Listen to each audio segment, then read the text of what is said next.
ini adalah seorang yang sangat rasional.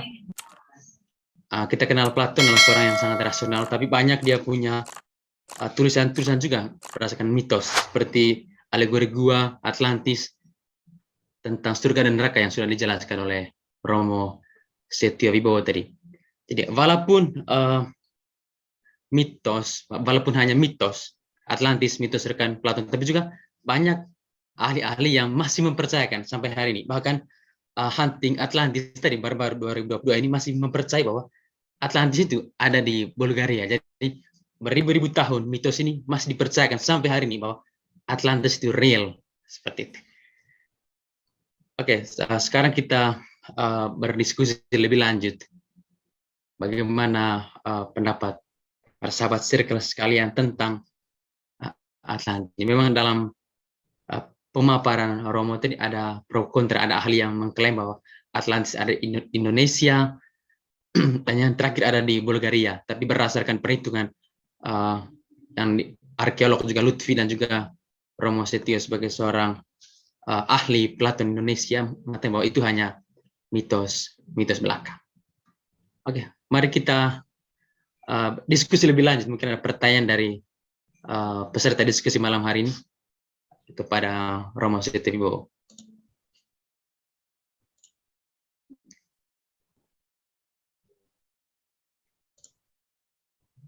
Oke, baik. Yang pertama ada Ibu Jessica tanya. Jessica tanya, silakan. Terima kasih banyak untuk pemaparannya Romo Setio, dan terima kasih juga Pak Moderator atas kesempatannya. Mungkin sambil menunggu teman-teman yang lain untuk berdiskusi juga. Setelah tadi mendengar banyak pemaparan Romo Setio tentang mitos Atlantis yang katanya di Indonesia, di Bulgaria, dengan berbagai pembuktian yang ada, saya jadi bertanya-tanya, apakah upaya-upaya yang tadi disinggung otak-atik Gathok itu bisa disebut sebagai kreativitas? Jika iya, sejauh mana dia dibenarkan, atau sama sekali sesuatu yang keliru, sesuatu yang justru menyesatkan sehingga perlu dikritik. Maksudnya dikritik artinya benar-benar jangan dipercayai gitu. Gimana pendapat Romo? Terima kasih. Ya, tentu saya tidak ingin menghambat orang kreatif ya. Jadi itu kan hak setiap warga negara untuk kreatif ya. Termasuk Borobudur itu bikinan siapa itu? Masih tadi yang bilang Nabi Sulaiman ya kalau nggak salah ya. Borobudur bikinan Nabi Sulaiman, terus Gajah Mada itu namanya Gaj Ahmada ya. Apalah gitu, macam-macam gitu ya. Atau bikinan UFO begitu ya. Jadi pada levelnya yang parah itu kan ada teori mengenai panspermia ya, bahwa tidak ada penciptaan di dunia. Sebetulnya kita ini adalah benih-benih yang berasal dari alien ya. Jadi makhluk UFO itu pada level yang lebih tinggi lagi begitu ya. Jadi mereka yang menolak teori penciptaan, pro sains, tapi ya sains yang aneh-aneh juga begitu ya. Jadi katanya kehidupan dunia ini berasal dari UFO begitu ya. Ya bolehlah, silakan kreatif ya. Saya sih nggak menolak ya. Hanya jangan membodohkan.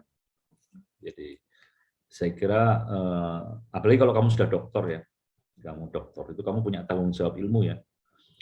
Jadi makanya saya lebih pro dengan teman-teman arkeolog ya, kayak Hari Truman Simanjuntak ya, beberapa teman-teman yang lain dari National Geographic ya, yang mana mereka itu yang ngomong apa adanya gitu loh, buktinya apa ya, apa yang bisa ditafsir ya. Jadi bukan berspekulasi ya. Kan yang menjengkelkan dari orang-orang ini kan mereka tuh ngoceh gitu loh, ngoceh sana sini dan dikutip media. Media juga tambah bodoh sekarang ya. Jadi gimana ya, enggak punya sense kritis sama sekali begitu ya. Jadi apa yang sensasional itu yang di amplify ya di media ya. Enggak punya kemampuan untuk bertanya secara kritis ya, karena ya mungkin juga kurang baca ya, enggak punya sense ilmiah ya. Jadi boleh-boleh saja orang kreatif, tetapi kalau orang itu berilmu, doktor, begitu ya, sebaiknya hati-hati ya. Semakin orang masuk ke ilmunya, harusnya dia semakin tahu dia terbatas ya. Dan Hilman ini kan mitigasi bencana. Kerjaannya itu kan kebencanaan. Ngapain coba masuk ke arkeologi gitu. Kalau bikin klaim-klaim arkeologi ya. Makanya kan banyak arkeolog profesional ya kayak garuk-garuk kepala gitu ya. Gimana sih kok? Katanya ada piramida, katanya ada emas 30 ton gitu ya. Ya udah digali aja kalau mau begitu loh. Cuma kan gali gunung itu kan setengah mati ya. Saya pernah ke sana, emang tempatnya nggak besar, tapi ya tetap saja besar ya, seperti bukit lah, bukit ya. Kalau Anda mau menggali bukit itu, ya gimana begitu ya, berat ya. Jadi masalahnya itu hanya klaim-klaim kosong aja, Jessica. Tidak ada penggaliannya. Kalau yang Bulgaria itu menarik, karena makanya saya tonton itu acara itu ya, karena mereka nyelam, mereka menggali, mereka ada semua ya, kayak kanal-kanal segala macam itu ya. Lebih proven gitu loh buktinya ya. Meskipun tentu saya tetap nggak percaya ya bahwa itu Atlantis ya. Kenapa? Karena mereka mengoreksi kronologi gitu ya. Jadi teksnya Platon mereka koreksi, itu yang curang di situ kan. Oh, nyala-nyalain teksnya Platon terus kronologinya tanggalnya dibuat sendiri, ini curang juga ini. Tapi mereka jujur ya, mereka mengatakan ya bahwa ini kami buat dengan semacam menurunkan ya, tidak lagi ke 9.600 tapi ke 6.000-an begitulah. Sehingga lebih dekat dengan zaman perunggu ya. Kan kalau 10.000 ke atas itu kan zaman batu ya hitungannya ya. Zaman batu belum ada apa-apa. Tapi kalau kita turun ke 5.000, 6.000, oke ya. Mungkin ya. Karena kan itu piramida juga sudah ada ya. Abad-abad milenium ke-5 itu ya. Jadi teknik pengolahan logam mulia dan perunggu besi itu sudah mulai ada. Tapi kalau kita ngomong 10.000, 11.000 sebelum Masehi, itu zaman es. Nah, kalau pernah lihat film kartun Ice Age gitu ya, zaman es ya, pas es mencair itu loh. Itu nggak ada peradaban ya, baru zaman batu. Begitu Jessica. Oke, terima kasih Romo. Kita lanjut ke penanya berikutnya. Ada Ibu Lenda Madia, sudah present tadi. Silakan Ibu. Kayaknya tadi Mas Nurudin dulu deh. Tidak Ibu. Monggo duluan juga nggak apa-apa.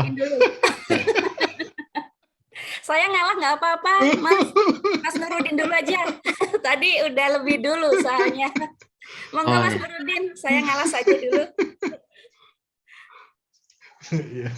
Ya. Terima kasih. Selamat malam Romo Setion. Menarik sekali kisahnya. Saya ada beberapa pertanyaan Romo. Kan yang pertama, biasanya kalau dalam cerita di Indonesia atau di Malaysia kan ada diawali pada zaman dahulu gitu kan. Itu apa seperti itu ya kira-kira? Atau di Inggris once upon a time ada cerita gitu-gitu. Apa jangan-jangan seperti itu ya maksudnya?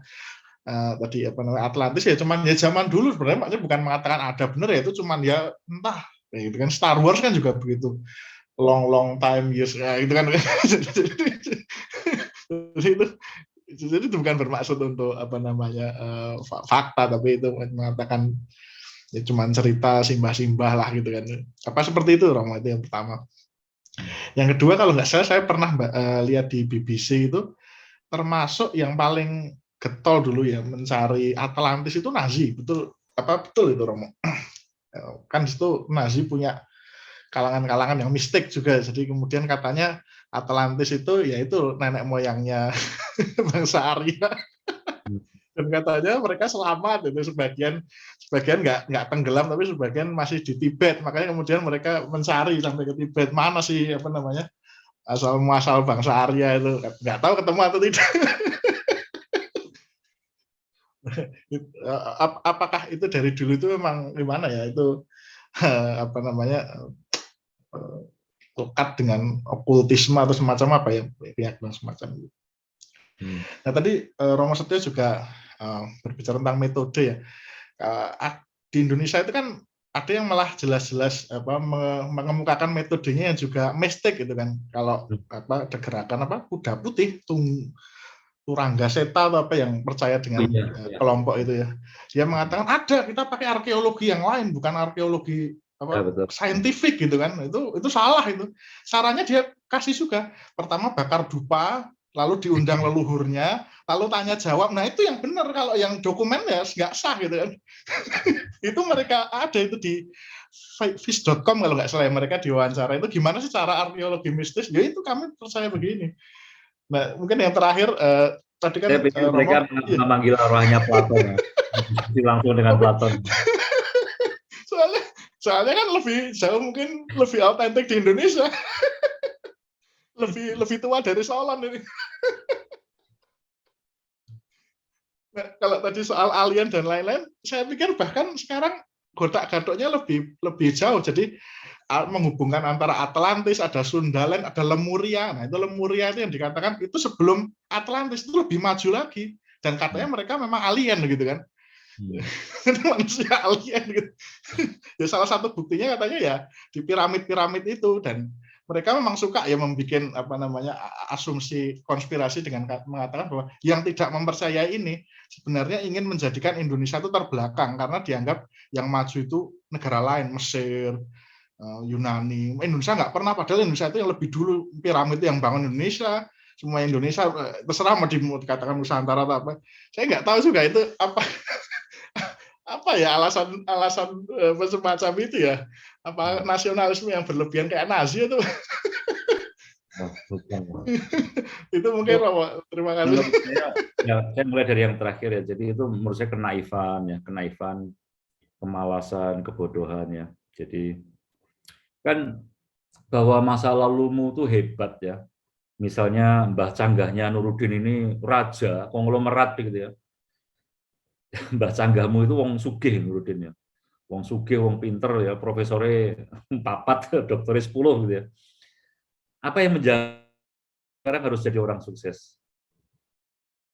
Nggak ada hubungannya toh? Iya toh? Kalau bapakmu orang hebat, emangnya kamu harus hebat? Ya beda lah, tergantung kamunya. Kalau kamunya nggak kerja, kamunya menjadi parasit, ya kamu nggak jadi siapa-siapa. Jadi masa lalu yang emas, ya itu bagus untuk cerita Nina Bobo ya, untuk anak-anak kecil ya. Ya, dhisik ki mbahmu ki wong hebat ya. Mbahmu ki dhisik ya. Ya udah dhisik ya. Sorry ini yang Flores ya. Nah, kamu itu dulu itu nenek moyangmu tuh hebat, nenekmu luar biasa begitu ya. Ya, untuk cerita Nina Bobo oke lah. Tapi apakah itu kemudian mewajibkan si anak itu menjadi tokoh, menjadi orang hebat? Ya, nggak ada hubungannya. Ya. Jadi menurut saya sebuah kemalasan ya, bahwa orang dengan percaya bahwa kita punya masa lalu hebat, lalu kemudian kita ini berarti kita boleh bangga saat ini ya. Ya ini kemalasan. Kalau Anda itu mau menjadikan negara ini hebat, bekerjalah Mas. Bangunlah negara ini. Bertarunglah di ilmu dan teknologi. Ciptakan sesuatu ya. Bernyanyilah seperti Farel kemarin itu ya. So dibanding-bandingke ya. Nah hanya dengan bernyanyi seperti itu lalu dia menjadi terkenal loh. Lalu Banyuwangi menjadi terkenal begitu kan. Kenapa? Karena tindakan saat ini. Bukan karena ingatan masa lampau. Yunani itu kurang hebat apanya? Platon, Aristoteles, demokrasi, tentara, semua sejarah bicara mengenai Yunani. Apakah dengan demikian negara Yunani saat ini hebat? Itu negara paling korup di Uni Eropa sekarang ya. Yunani itu adalah negara paling korup di Uni Eropa. Mereka nggak ada apa-apanya dengan Perancis, nggak ada apa-apanya dengan Jerman. Ya terserah ya, mereka punya masa lalu hebat. Tapi apakah itu lalu mewajibkan bangsa Yunani menjadi hebat? Ya tidak ada hubungannya. Maka kalau ada orang mengatakan, wah kalau kamu nggak percaya Atlantis, berarti kamu tuh pengennya Indonesia terbelakang. Loh justru saya itu pengen Anda maju gitu ya. Jangan hanya bermimpi kosong mengenai masa lalu. Mari kita bekerja.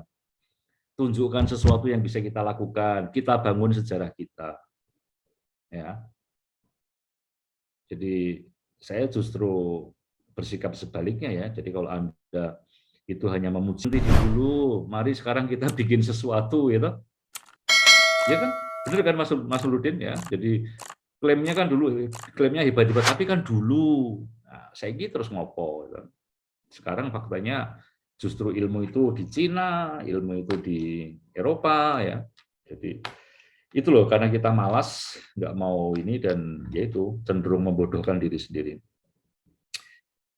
Jadi sebetulnya teks Platon ya sudah, itu memang hanya cerita ya, seperti once upon a time ya. Tapi tentu Platon karena dia juga ada antinya kepada para penyair ya, kan dia kan berlawanan dengan sofis, tapi juga berlawanan dengan para rapsodos ya, para biduan penyair ya. Maka dia juga tidak sekedar mendongeng ya, enggak ya. Karena ada elemen-elemen historis yang dia masukkan, ada elemen-elemen refleksi filosofis yang dia berikan juga ya. Jadi itu makanya lalu strateginya bukan dengan bicara once upon a time ya, tapi dengan cerita berbingkai-bingkai. Ya.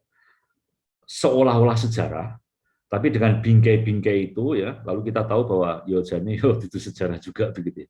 Ini tidak benar juga begitu. Nah, lalu tentang metode arkeologi yang lain ya kalau Anda mengikuti di TikTok sekarang ini pesulap merah ya. Pesulap merah melawan kelompok dukun-dukun itu ya kurang lebih seperti itulah.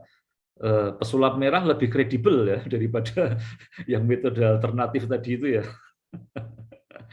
Kalau Turangga-Seto suatu ketika bisa wawancara dengan arwahnya Platon, nah itu saya berminat, itu pengen tahu itu. Nanti saya hanya pengen ngecek apakah orang Turangga-Seto ini hafal teks-teksnya Platon apa enggak. Karena jangan-jangan mereka enggak ngerti gitu ya. Ketika ngomong dengan Platon ternyata, loh kok Platon ngomong kayak gini, mungkin ini. Platon harusnya ngomong tentang Kritias, tentang Isokrates, tentang, ya kan dia harusnya nyebut tentang Trasimakos begitu ya, tentang Solon. Kalau kemudian tiba-tiba Platon ngomong soal Brawijaya Limo, Sultan Agung, ini tutup Platon, ini mesti reka-rekaan ini arwahnya ya. Jadi itu makanya kalau nanti Turangga-Seto wawancara dengan Platon, saya berminat menjadi pendengar atau menjadi saksi ahli ya, untuk memverifikasi ini arwahnya Platon atau arwahnya siapa ini. Itu ya. Jadi kalau tadi tentang Nazi segala macam, BBC ya kemungkinan benar ya. Jadi memang itu kan memang kelompok macam-macam ya di Nazi itu ya, termasuk kan menggunakan Nietzsche ya, menggunakan macam-macam, pokoknya apa-apa yang kira-kira cocok untuk ideologi mereka, untuk ambisi rasialisme mereka, lalu ya diambil ya.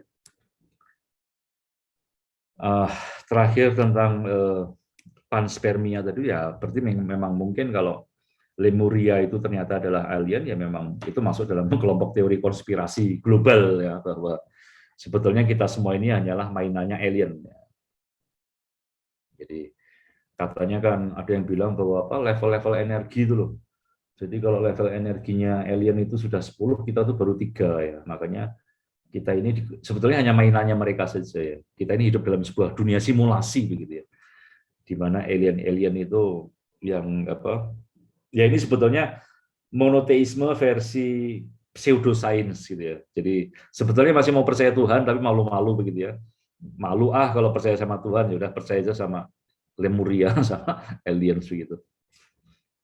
Gitu Mas Nurudin. Ini lucu-lucuan saja ini. Oke, baik. Terima kasih Romo Setio. Kita kembali ke Ibu Glenda Madia tadi. Silakan Ibu.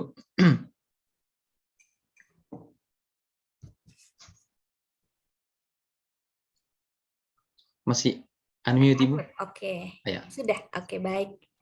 Terima kasih Mas Rio. Selamat malam Romo. Sehat selalu Romo. Malam Linda. Tampaknya saya memandang begini ya Romo, Atlantis itu dalam pandangan Plato adalah perwujudan negara yang kaya materi, kemudian berteknologi maju dan kuat secara militer, namun pada akhirnya dirusak oleh kekayaan, kemudian kecanggihan dan kekuatannya sendiri. Saya berpikir jika Atlantis benar-benar ada hari ini dan ditemukan utuh, termasuk ada penghuninya, penduduknya mungkin akan mencoba membunuh dan memperbudak kita semua, begitu Romo. Selain itu, ada juga Romo yang mengatakan bahwa menurut Plato, Atlantis terletak di Samudra Atlantik, tepatnya di luar pilar Hercules, yaitu Selat Gibraltar di area Mediterania. Namun, lagi-lagi Atlantis tampaknya juga tidak pernah ditemukan di Atlantik begitu. Di luar apapun itu, sepertinya legenda Atlantis akan tetap hidup, didorong oleh imajinasi dan daya tarik publik dengan gagasan utopia tersembunyi yang telah lama hilang. Nah, apakah bisa dikatakan kota Atlantis yang hilang memang tidak pernah hilang karena memang tidak pernah ada, begitu Romo. Kemudian lantas apa yang perlu kita ambil dari kisah Plato tersebut bagi kehidupan saat sekarang ini yang pada kenyataannya memang sudah ada era metaverse, begitu Romo. Terima kasih Romo. Ya, jadi apa yang bisa kita pelajari dari Atlantis ya? Sebetulnya simple ya. Jadi kalau kamu menjadi orang hebat atau menjadi negara hebat, ya jangan serakah lah. Ya, jangan serakah. Karena kalau kamu serakah, kamu menginvasi negara lain ya bahasanya Platon, Zeus akan menghukum ya. Tapi kalau kita sekarang ini bahasanya mungkin ya semesta akan menghukum. Ya, kita sekarang ini kan lagi semua perhatian tertuju kepada Sambo ya, kasusnya Verdi Sambo itu ya. Orang yang karirnya melejit begitu luar biasa ya, usia di bawah 50 tahun sudah bintang 2 begitu ya, dengan jabatan-jabatan luar biasa begitu ya. Dan kalau kita mendengarkan rumor-rumor ya, ada 303 lah, ada ini, ada itu begitu ya, memang lalu itu kan jadi kayak semacam orang yang ekspansif gitu ya, ekspansif ya, mau menguasai semuanya dan serakah ya, dan akhirnya kena batunya ya. Dan kena batunya pun mungkin dengan sebuah peristiwa yang sepele begitu ya, peristiwa sepele saja begitu ya. Kita nggak tahu persis ya motifnya apa ya, banyak spekulasi kanan kiri ya. Tapi dengan menembak anak buahnya sendiri ya, yang ditutup-tutupi dengan rekayasa yang canggih, melibatkan hampir 60 polisi begitu ya, hampir semuanya nyaris ketutup ya. Tapi itu semesta tidak mendukung ya. Jadi ketika jenazah itu dibawa pulang, ternyata dari keluarga sederhana ini ibunya itu sangat pengen melihat wajah anaknya. Sesimpel itu kan, seorang ibu yang hanya pengen lihat anaknya sebelum dikubur. Dan lalu ketika dibuka, banyak pertanyaan. Ya. Jadi itulah moralnya, sesimpel itu ya. Jadi kalau kamu jadi orang atau jadi negara itu, ya tahu batas ya, self control ya. Karena kalau kamu itu berlebihan, ya bahasa mitologisnya kamu akan dihukum Zeus, ya. Atau kalau orang beragama, kamu akan dihukum Tuhan. Ya. Atau kalau orang yang tidak beragama, ya alam akan memukul balik dirimu. Jadi itu berlaku untuk orang per orang, maupun kalau dalam refleksi Platon di sini.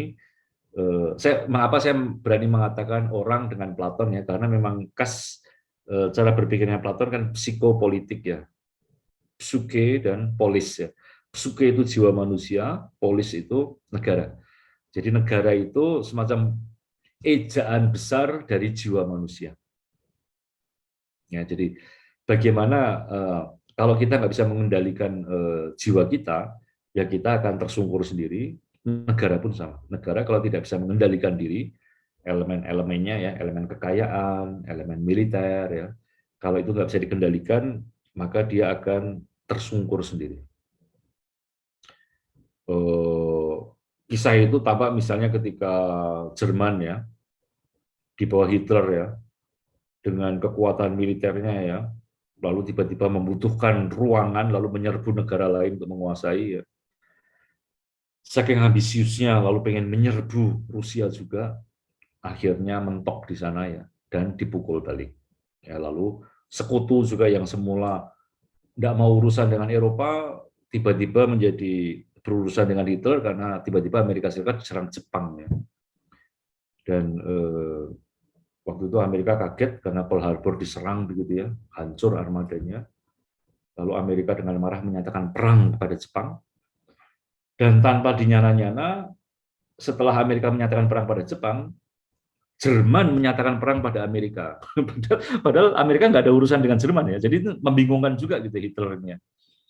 Dia berharap mendapatkan dukungan dari Jepang ya waktu itu ya, dengan menyatakan perang kepada Amerika. Nah Amerika kaget kan, loh ya sudah kalau kamu menyatakan perang pada saya juga menyatakan perang pada kamu begitu ya. Sehingga lalu Amerika membuka 2 front kan. di Asia Pasifik melawan Jerman, di Eropa melawan Jepang, di Eropa melawan Jerman. Jadi ambisi tak terbatas dari Hitler itu akhirnya ya habis juga ya. Jerman malah lalu hancur-hancuran ya, berantakan ya. Jadi itu ya pesan-pesannya begitu ya. Sebuah negara ketika dia ekspansif ya, lalu dia hegemonik ya, dan dia mau menguasai yang lainnya, ya dalam refleksi Platon ya, mungkin refleksi yang tidak terlalu filosofis juga ya, tapi lebih kayak semacam keyakinan begitu ya Platon ya. Ya pasti akan ada batasnya gitu.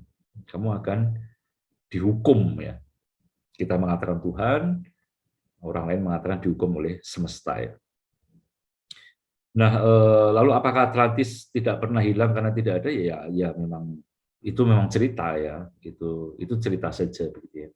Bahwa itu kemudian menginspirasi banyak orang ya. Menginspirasi film ya. Silahkan begitu ya.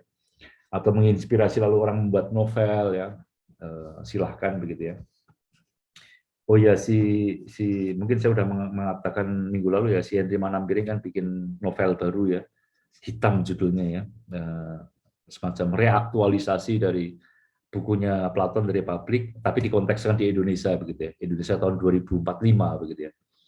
Nah, ini kan juga menarik ya kalau mitos-mitos cerita-cerita ini lalu kemudian dipakai untuk membaca situasi kita begitu ya. Jadi itu adalah makna dari mitos ya, semacam memberi bayangan untuk sebuah kebenaran. Nah, karena kebenaran ini sifatnya sulit, jadi misalnya kalau Platon bicara mengenai jiwa ini kan sulit ya, kita nggak ada yang pernah lihat jiwa kan, nggak ada seorang pun yang bisa lihat jiwa ya. Platon hanya mengatakan ya ada sesuatu dalam diri kita yang kita sebut jiwa begitu ya, ini kekuatan-kekuatan yang saling kontradiktif ya. Maka lalu Platon membuat mitos tentang kereta bersayap itu kan, bahwa jiwa manusia itu seperti kereta bersayap, ada kuda hitam, kuda putih, lalu ada size-nya ya. Nah, jadi ya size itu yang harus mengendalikan kuda hitam dan kuda putih. Nah, jadi Platon kan ingin mengatakan sebuah kebenaran mengenai jiwa, bahwa dalam diri kita itu ada daya-daya yang saling bertentangan begitu, nafsu-nafsu yang saling bertentangan begitu ya. Dan kita yakin ada size nih, rasio yang bisa mengendalikan.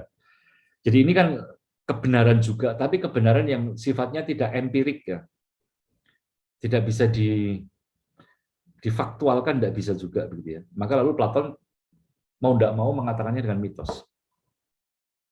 Jiwa itu seperti ini gitu. Atau ketika dia bicara mengenai alam semesta, bahwa alam ini, bumi kita ini baik adanya, ada semacam hukumnya. Lalu Platon di buku Timaios mengisahkan tentang demiurgos ya, yang mengkontemplasikan alam, mengkontemplasikan idea, lalu membuat perhitungan matematis ya, sehingga lalu kemudian semuanya bisa dijelaskan ya, tubuh manusia, sirkulasi darah, otak ya, segala macam itu bisa dijelaskan dengan bagus oleh Platon. Tapi ya mengenai asal-usul alam semesta ini kan nggak ada yang tahu. Nggak ada yang tahu. Ya orang bicara mengenai Big Bang segala macam, tapi kan itu kan juga sebuah perhitungan yang sebetulnya tidak pernah sampai titik nol kan, Big Bang gitu ya. Ya karena pada titik nol tidak ada alat untuk mengukurnya begitu ya. Jadi ketika rasio kita itu mentok ya, membicarakan sesuatu yang memang itu di luar kapasitas nalar kita tentang jiwa, tentang dunia, tentang Tuhan. Ya, lalu Platon mau tidak mau secara kreatif menggunakan keterampilan filosofisnya untuk memakai mitos. Dengan menggunakan mitos itu kan wacana yang salah, ya, cerita yang keliru ya. Jadi dengan sengaja menggunakan mitos, wacana yang keliru, Platon hendak mengajak kita berpikir mengenai kebenaran. Bukan kebenaran matematis, bukan kebenaran empiris ya, tapi sebuah kebenaran yang memang ya lebih susah begitu ya. Jadi Atlantis hendak mengatakan kebenaran tertentu mengenai kalau mitos R itu tentang jiwa, Atlantis tentang negara. Ya. Kalau mitos R itu kan mengenai destinasi jiwa-jiwa setelah mati, begitu lah, bisa masuk surga, bisa masuk neraka. Nah, kalau untuk negara ini gimana? Destinasinya gimana? Ya, Platon menceritakan Atlantis. Ini loh, kalau lo menjadi negara yang makin besar serakah, lo akan dihukum Zeus. Begitu, Mbak Linda. Baik, Romo, terima kasih. Ya. Ya, terima kasih Romo. Oke, tadi kita lihat Mas Purwo Nugroho ingin bertanya. Silakan Mas. Ya, terima kasih. Malam Romo. Halo Mas. Ya, saya sebenarnya juga agak terlambat tadi, tetapi untuk sedikit pertanyaan-pertanyaan yang muncul belakangan, memang saya pernah ikut dalam sedikit komunitas yang percaya soal Atlantis itu, bahkan juga perbatasannya mereka juga tentukan katanya.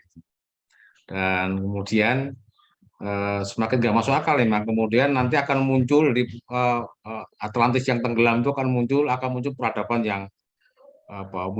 yang apa namanya, yang hebat begitu ya.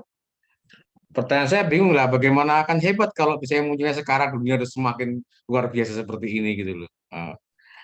Tapi saya ingin mengambil, tadi saya kira juga saya sepakat, mungkin fungsi mitos ya, fungsi mitos yang diperankan banyak di dalam para filsuf Yunani juga menggunakan itu ya sebagai cara untuk menjelaskan sesuatu yang relatif di luar jangkauan tadi itu, Romo. Jadi memang tetapi sialnya mungkin Romo bisa memperdalam soal bagaimana manfaat mitos itu, karena juga itu sebagai sumber informasi kita, sebagai sumber, kadang juga sumber nilai juga.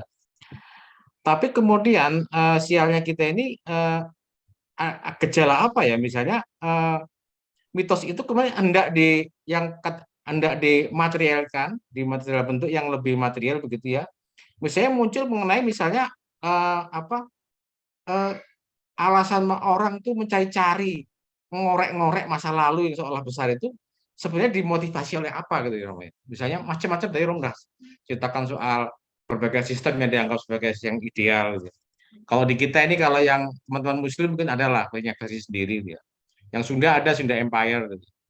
Dan seterusnya. Kemudian kalau di Jawa itu bahkan ada mitologinya juga banyak gitu. Di Jawa misalnya Jawa itu sebagai pusat dunia gitu, sebagai apa namanya, kalau makanya nama-namanya kan Paku Buwono, Bumi Dipaku, kemudian apa lagi, Hamengku Buwono, Bumi Dipangku, sama dan seterusnya lah. Semua serba yang dia ingin jadi semacam sentral dari alam semesta begitu. Nah, kemudian pencarian ini kadang-kadang juga sampai sekarang masih sangat ya orang masih sangat percaya, bahkan dalam percampurannya kemudian dengan ketika misalnya saya tadi baca di percampuran kita agama-agama masuk ke Jawa, misalnya ada agama Islam misalnya, itu ada Syekh Subakir yang membongkar demit. Kita orang Jawa ini urusan demit gitu ya kan, dan kemudian dikalahkan. Nah, Jawa ini, orang Jawa ini orang yang asalnya demit, dan itu yang diluruskan kembali. Nah, sebenarnya gejala apa ya, mencari-cari sesuatu yang menurut saya ya sebagai sebuah catatan itu mungkin relevan, tetapi kan tidak langsung dicari-cari, dikorek-korek, menggali-gali tadi seperti itu, karena dunia semakin maju, dan untuk apa pula kita kalau kembali ke wilayah itu gitu loh. Nah, ini yang saya ingin tanyakan, ini gejala apa? Dan masyarakat itu banyak teraih seperti itu. Kelompok-kelompok Puritan di di Kejawen juga menyatakan seperti itu, bahwa kita ini punya, kalau atau disebut Ratu Adil lah kalau orang itu bilang, itu juga akan menjadi sentral alam semesta begitu ya. Ini gejala, termasuk gejala-gejala orang beragama juga.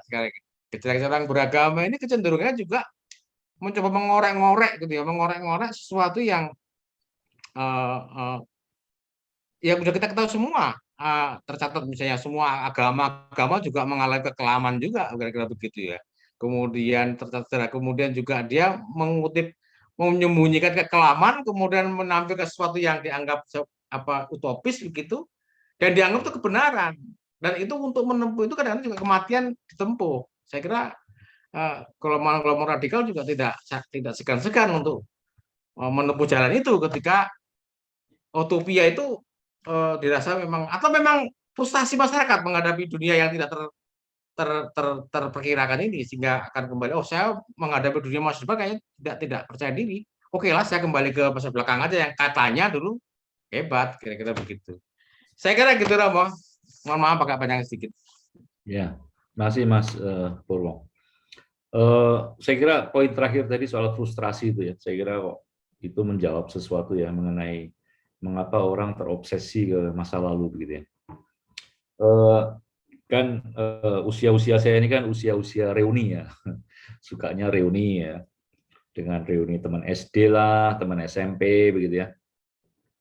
Nah kalau kita reuni itu ngobrol-ngobrol sama teman-teman itu apa yang kita bicarakan kira-kira? Masa lalu ya. Masa lalu ya, masa lalu ya. Kalau kita reuni itu masa lalu, nggak mungkin kita ngomong masa depan ya. Betul. Karena masa depan sudah di belakang kita gitu ya. Umur-umur saya itu mau meng-create apa lagi begitu ya, mau mencapai apa lagi begitu ya. Tapi beda kalau anak-anak SMP, anak SMA itu ketemu ya, apa yang mereka bicarakan? Masa depan. Masa depan. Lek pengen jadi apa lek? Arep ning ndi lek? Arep ngopo begitu? Arep sekolah ning ndi? Mau sekolah kemana? Mau ya kan? Masa depan. Jadi ya satu sisi mungkin banyak orang itu terobsesi ke masa lalu itu karena sudah tua ya, sudah lelah juga begitu ya, lelah bertarung begitu ya, jadi frustrasi ya, jadi akhirnya ya karena tidak sanggup, tidak berdaya meng-create apapun saat ini dan untuk masa depan, lalu ya sudah energinya ke belakang begitu ya. Nah, sementara kalau banyak negara-negara maju yang lainnya itu ya kayak Amerika itu kan mereka nggak terlalu peduli dengan masa lalunya kan, karena mereka nggak punya masa lalu kan. Amerika itu kan bangsa yang tidak punya masa lalu ya, jadi itu imigran semua kan, semua dari Eropa lari dari penindasan ya, sehingga di sana ya inovasi terus ya, mereka create sejarah mereka. Nah sementara Eropa ini ya kayak dicabik-cabik masa lalu begitu ya, karena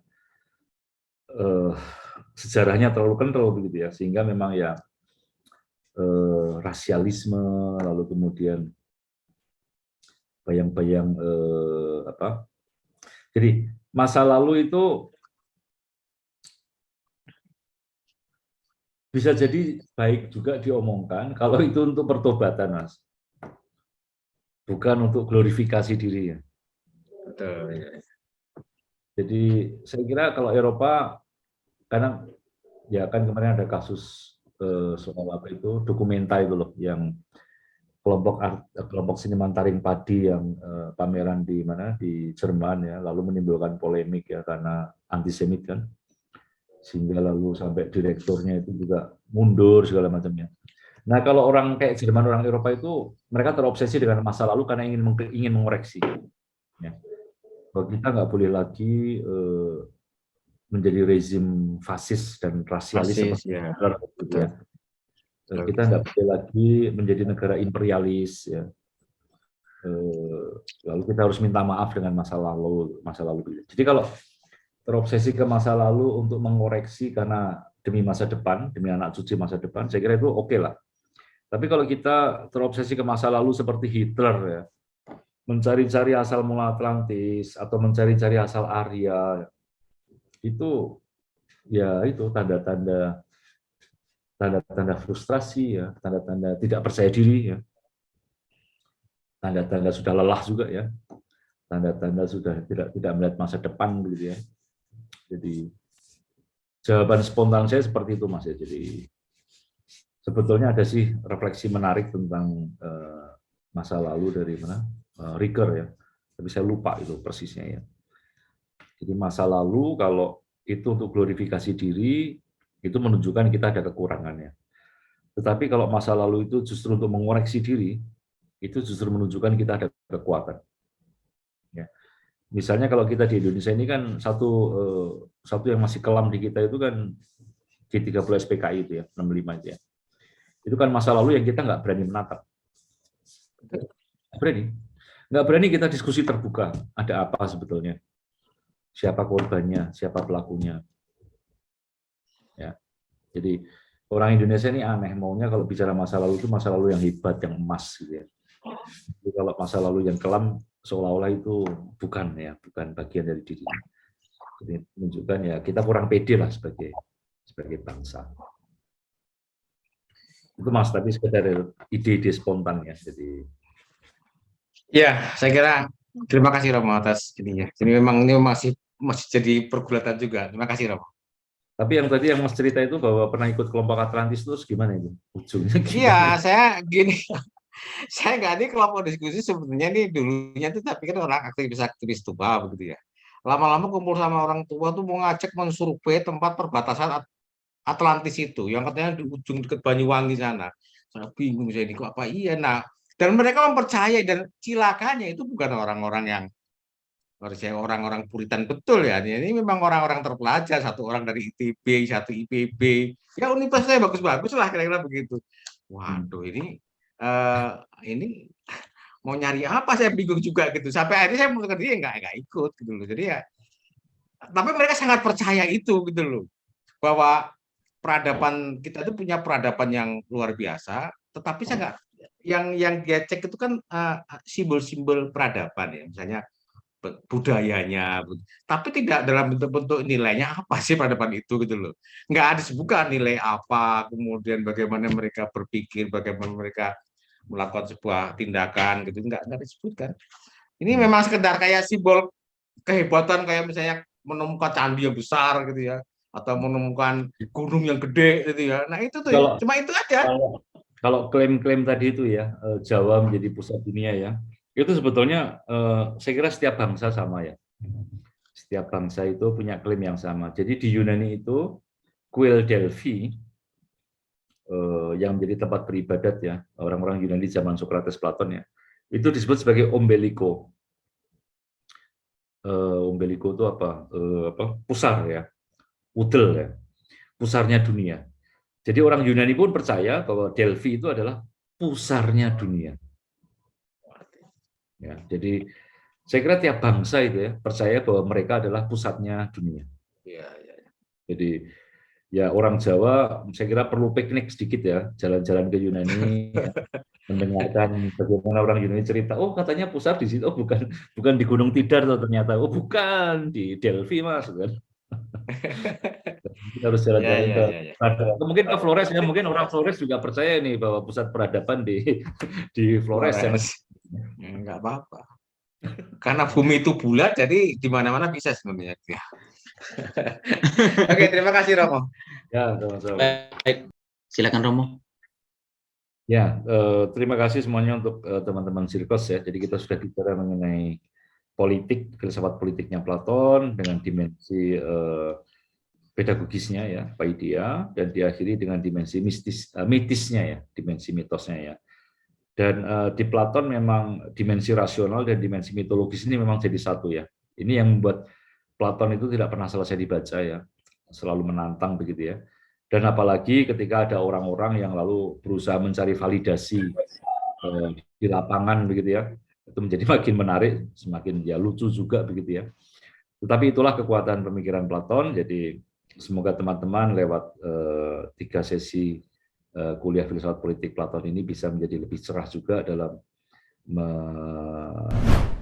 menyikapi segala wacana politik yang tahun depan akan menjadi makin panas. Terima kasih.